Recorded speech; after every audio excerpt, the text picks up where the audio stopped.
Thank you, everyone, and I'm so sorry I can't be there in person. I had a bit of a nightmare with trains yesterday, but it's really wonderful, and I'm so glad I could join on Zoom. And I think this is such an important subject and such an important thing to be talking about, and I know that there are a lot of people in my community and in the organising that I'm doing who are really interested in engaging in these conversations, so I hope that this is not the end of this conversation, this is just the beginning, and I'd be really happy to continue to connect with folks after this session. I guess, well, the first thing I want to say, because I know that a lot of the subject of discussion over the course of this weekend has been the ongoing genocide in Gaza, and I always sort of start my talks or conversations around this issue as someone who is as someone who is a Jew in solidarity with Palestinians and against the genocide in Gaza, and that has to be the starting point in order to really confront, I think, some of the difficult dynamics that exist right now that might be impeding Jewish-Muslim solidarity or building out new coalitions, and that sort of building out a world where everyone feels safe, everyone's allowed to thrive, everyone has freedom and equality is sort of fundamental to both my values, but also the way in which we approach this work, both at Diaspora Alliance and also in that mod as well. I guess just a little bit of background around me, if that's helpful for the framing of the conversation. I grew up in a sort of very traditional sort of Jewish Zionist community in Australia, and sort of did a lot of unlearning around my relationship to Israel and to Zionism, having spent a lot of time there. But I think the other thing that was very foundational for me around thinking about this issue is growing up. I'm 33, and growing up in Australia. I was 10 when 9/11 happened, and sort of the really rampant undercurrent of Islamophobia, anti-Arab racism that existed in Australia when I was growing up, and understanding and sort of confronting that as I got older, and realizing that these dynamics obviously are related to sometimes what's happening in Israel-Palestine, but also very much not, and really thinking about what does it mean to also confront the ways in which that sort of has allowed a sort of a real politics, and Islamophobic politics, I think, to exist across the board, both in a lot of Western Anglo societies. And that's why I think that the conversation around anti-Semitism is very important in relation to this, because what we have seen, I think, particularly since the early 2000s, is this increasing justification of the surveying and policing, monitoring, and of Muslim communities and Islamophobia as justifications for often protecting Jewish communities. And I think that is something that did not start on October 7th, but definitely has been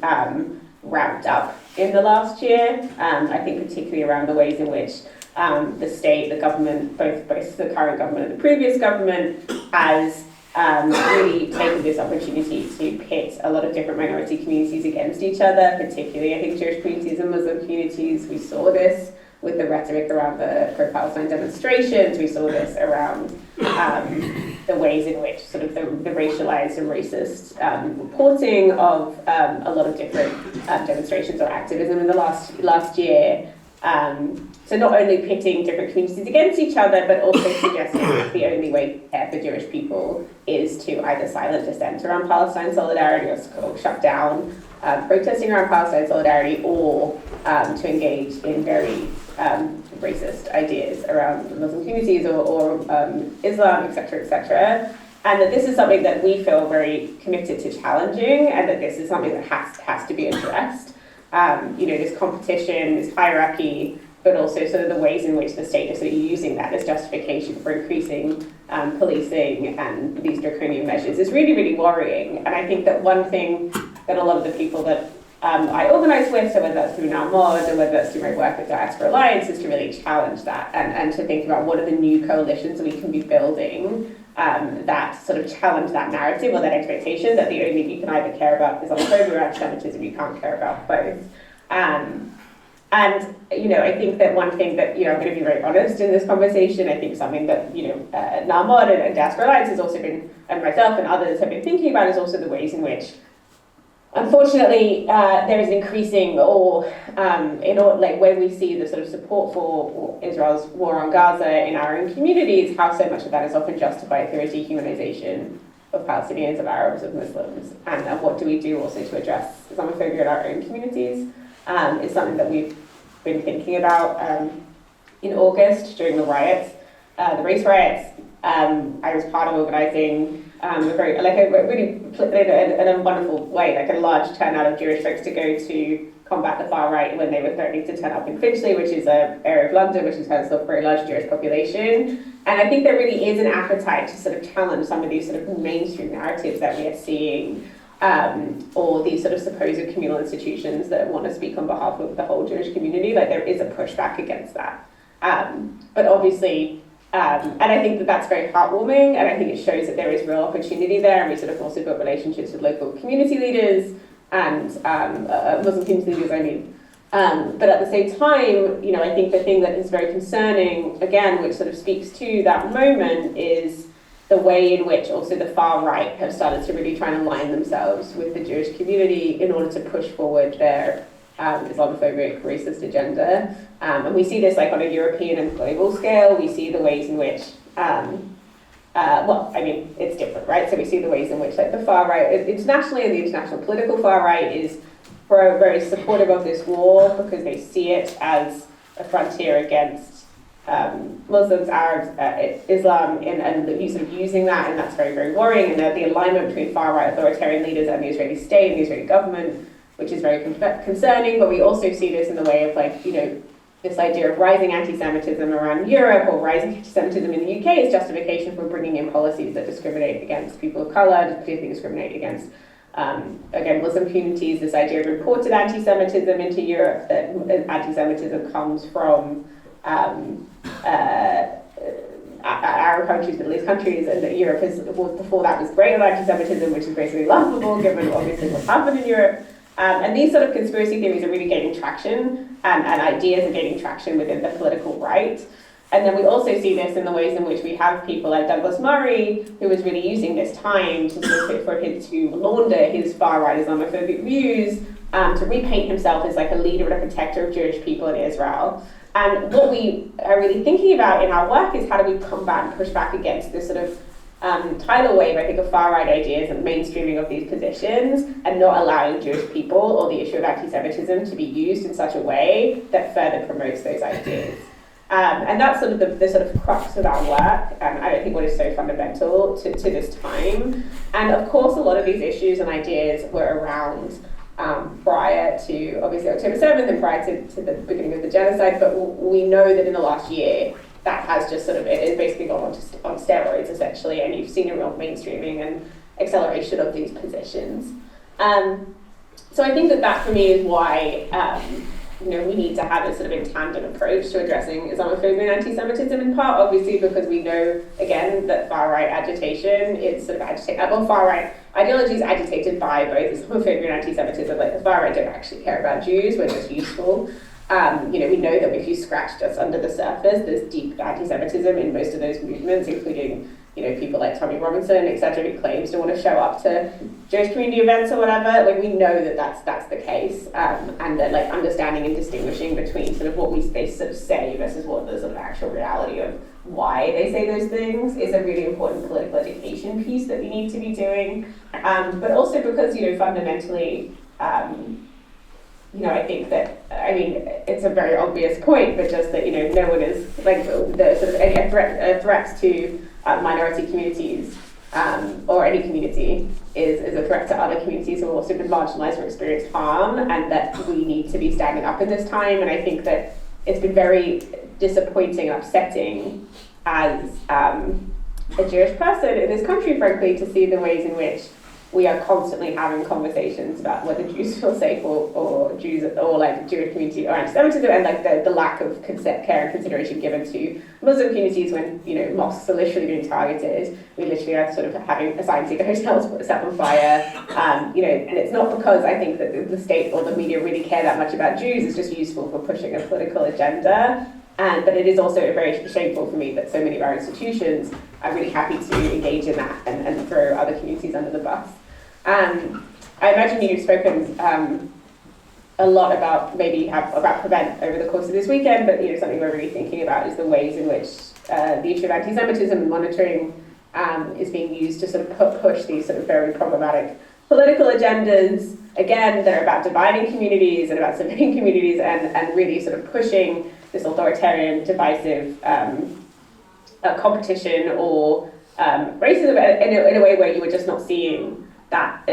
Obviously, these programs are not are deeply racialized as well. You know, I think I've been astounded by some of the language and concern around the way in which the chief rabbi has been chief rabbi of Orthodox Judaism, not all Jews, but a specific strain of Judaism, has been speaking about what's happening in Israel and Gaza in a way that I feel like is, would just not be acceptable or would not be condoned if he wasn't, a white Jewish guy. And that to me is something else that we're really thinking about, is like the ways in which I'm personally very against prevent writ large, because I think I'm an abolitionist. I don't think that's I don't think it's a very racist program, but I do think there's also an interesting conversation about who is considered extreme and who is considered and how we as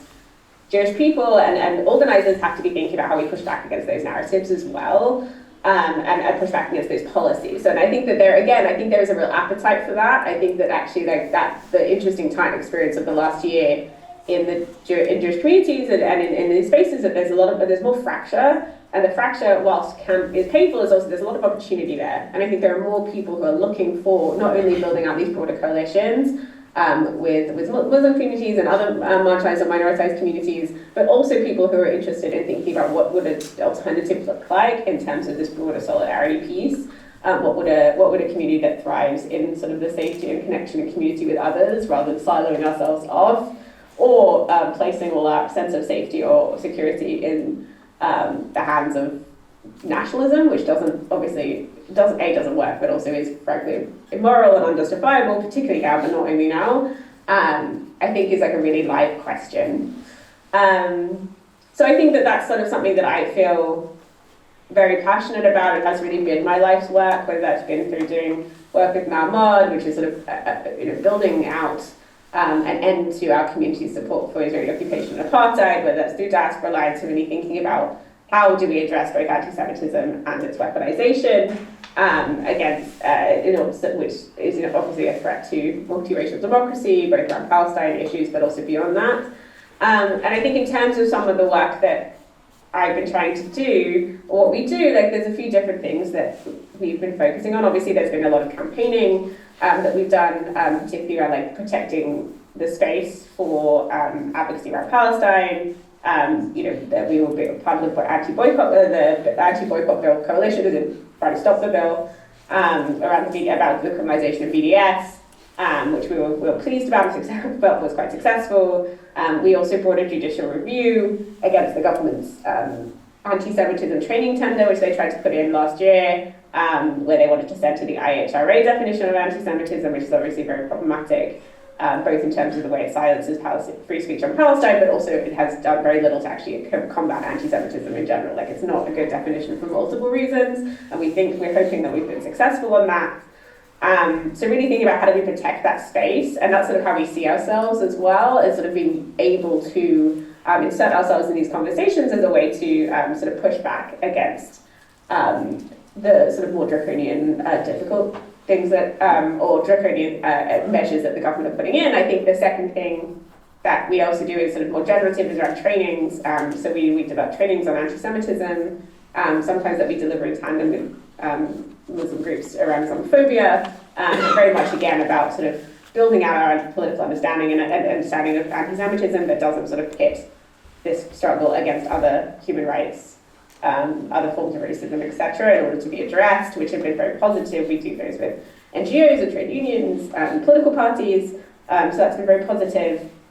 And I think the other thing that Diaspora Alliance is doing in the next couple, hoping to launch in December, is really developing a policy platform that allows sort of stakeholders and leaders to really think about how do we address anti-Semitism in a way that is meaningful, that again is not about that does not engage in racist ideas or racialized politics, that is about protecting all communities and all minorities, and really trying to take this away from this interpersonal discourse and into something that's more about looking at structural harms. And so I'm hoping to launch that in December. But that's basically been the sort of, that's a sort of overview, I think, of where a lot of these conversations are and where I think the work is. how am I going for time? No, I do really well. Yeah, no, yeah. Yeah, and I think that fundamentally, but this is also a huge endeavour. I think there's a lot of different things and a lot of different contexts in which this work has become very fraught, and that will take time. I think the relational piece is really important, and really finding the people who want to sit in the room and really think about how do we move this forward and how do we build political power. I think there's a lot of conversations happening right now, both in the shadow of sort of a lot of disappointment, I think, from Labour post the election, but also what we're seeing in the States around the uncommitted movement and this election that's coming in around how do we engage in a politics in which it seems both that there is real disconnect between the people and those in power in terms of how we can influence, but also in the sense of I think the clear devaluing of Arab, Muslim, Palestinian lives in this time, and what does it mean to sort of be in relationship and be in coalition and then build political power to push back against those very harmful dynamics, and make sure also that Jews aren't used as justification for those dynamics. So I think there's like a lot of very interesting work to be done at the time, but obviously there's a lot of tenderness and sadness, I think, at sort of the state of the world and the state of where we are politically, and what does it mean for us to be thinking in a long-term generative way. First of all, when there's so much to push back on, and there's so much we've all been in firefighting emergency mode for the last year in particular, and I think taking out feet off the gas for a moment to really think about what is the generative is a painful and difficult thing to do as well, which is why I think it's great you're having this conference, and also, I don't have all the answers here, and I don't necessarily speak for all people, but I do think there's just something very powerful about holding both the pain and grief of this moment, and then also thinking, how do we move forward? And again, don't have the answers, but really excited to engage in those discussions. I think that's basically everything I wanted to say, but I'm really grateful to be part of this, and really interested to hear what others have to say, and thank you so much. Brilliant, thank you.